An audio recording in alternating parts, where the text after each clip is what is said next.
Hi everybody, my name is Natalie. I'm a specialist recruiter here at Circuit Recruitment, and welcome to my very first episode of my new show, I Had a Drink With. This is basically a cool show where I get to sit down with amazing leaders in tech, get to know a little bit about some of their experience within the tech industry, and we get to have a drink of something fun just to keep things interesting as well. Today I'm here with my very first special guest. His name is Paul Hughes, and he's a Director of Engineering Enablement at a company called Culture Amp. Thank you so much for coming on board with me today, Paul. Really appreciate your time. You are welcome. It's great to be here, and interesting setup. I kind of feel like I'm in the Mos Eisley Cantina in Star Wars. Basically what we're going to do is I'm going to ask you a question. You'll get to have the chance to impart some of your amazing wisdom onto our tech community that are going to be watching. Nice. And then in between each question, we're going to get the chance to take a sip of something interesting.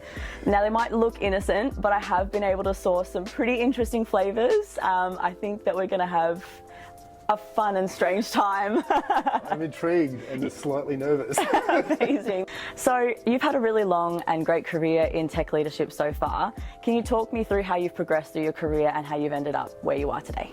Yeah, so it's been 25 years in the industry, which kind of blows my mind a bit. Yeah. I was always passionate about programming. Like as a kid, I was sort of into computer games and doing that kind of stuff. So I sort of knew I wanted to get into tech, but I never thought I'd get into leadership. But I started in tech as a software engineer at an Australian startup company back in the 90s, and then after a few years, found myself in a leadership role of a team, and then that kind of continued to evolve into doing interesting projects, building interesting products, and then that became leading multiple teams, and then got the chance to be the VP of engineering for this group.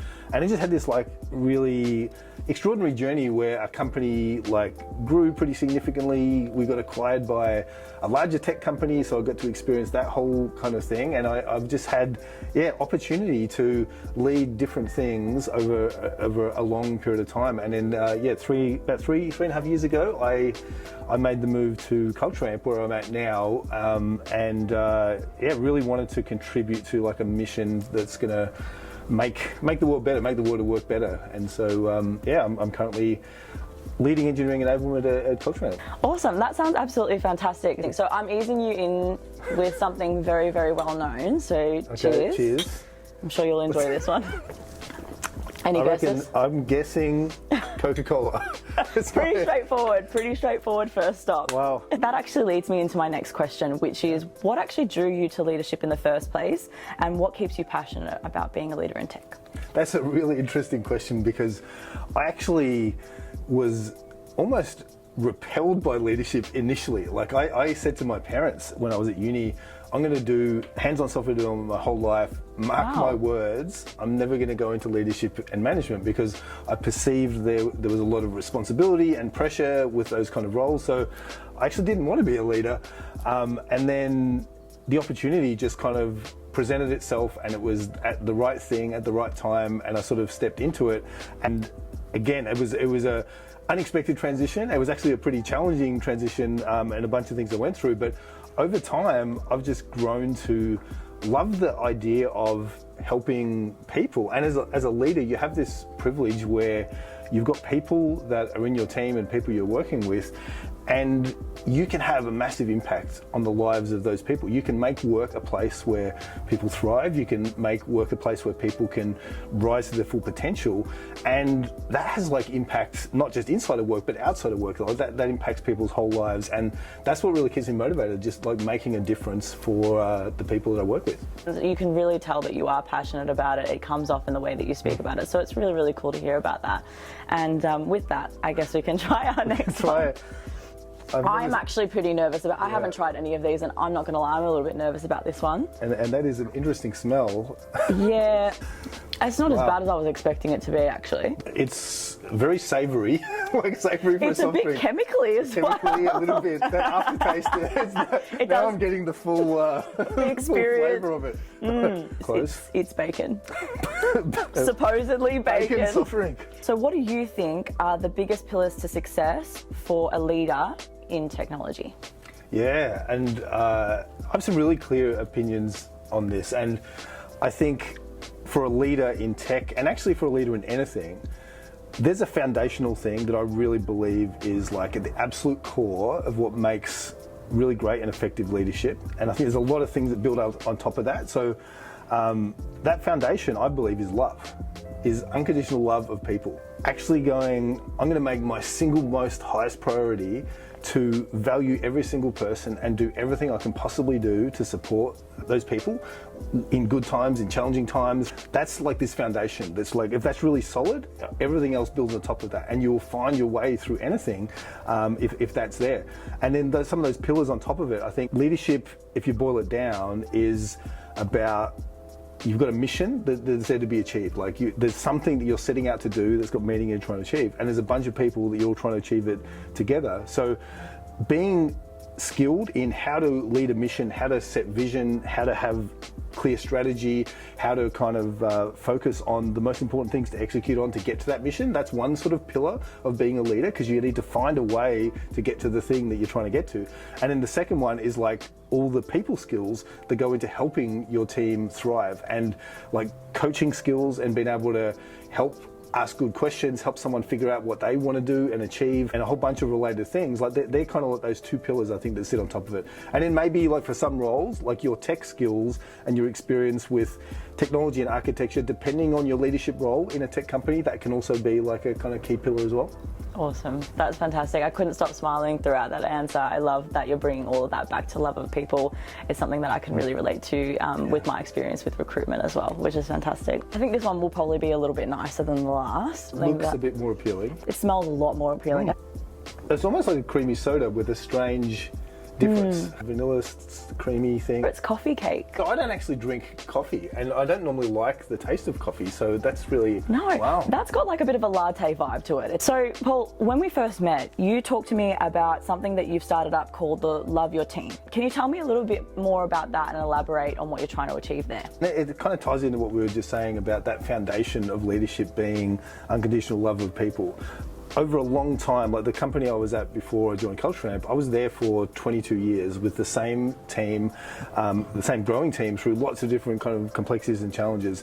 I really learned what it means to build culture where people can thrive. I had some challenges in my own journey where like work took a fair toll on me, and I experienced situations where I'd built culture to help people have a great experience. I really want to spread this message. Like I want to encourage leaders in the world, no matter what they're leading, no matter what industry, to go, let's put love of people as the most important thing. Like let's focus on that, because I just think so much can happen through that. So Love Your Team is kind of like this movement where I'm just really trying to spread that message and trying to like encourage people to go, there's lots of complex things we need to worry about, and they're all important things, but let's really go deep on that foundation that we sometimes can miss if we're not intentional about it. Awesome. Yeah.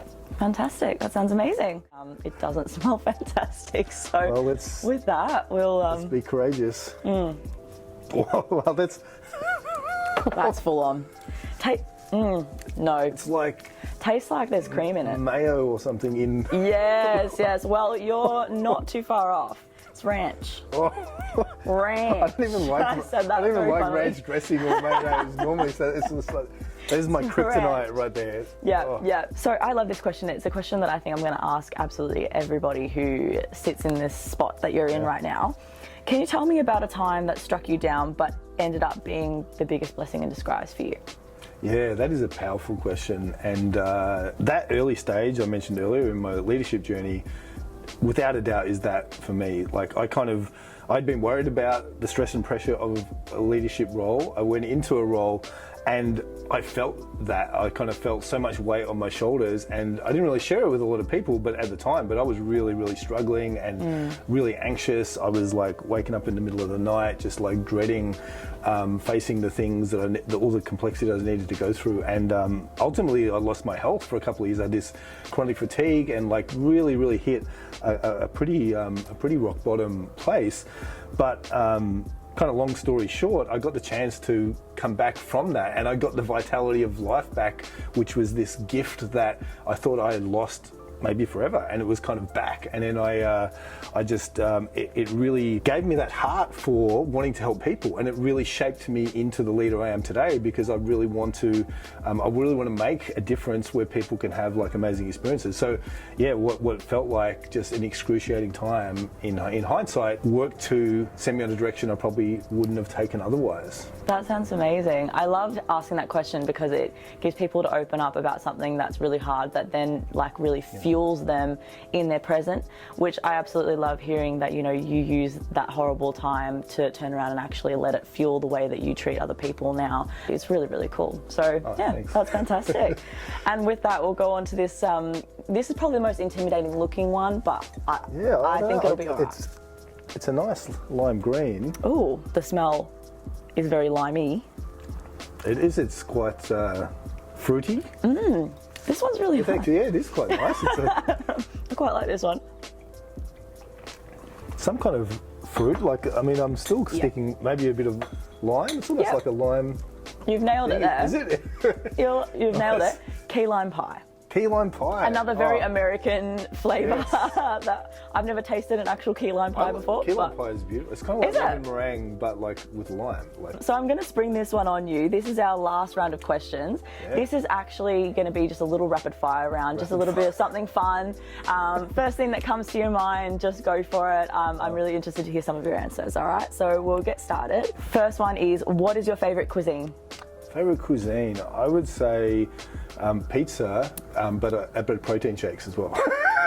Very interesting mixture. What's your favorite movie? Yeah, Top Gun Maverick is at the top of my list. I don't know if it's my all-time favorite, but it was amazing. I've heard it's a really good one. What's your favorite city in the world? Maybe Siena. Ooh, in Italy, where I spent some time, and it was a very special dear to my trip. heart. Yeah, I'm Italian, so there you go. That's awesome. What would you say is the most cutting-edge technology at the moment? I would say in this, like Kafka and distributed like architectural systems is like really, really interesting stuff. So that's what came to mind. Awesome, fantastic. And what is your favourite hobby that you have?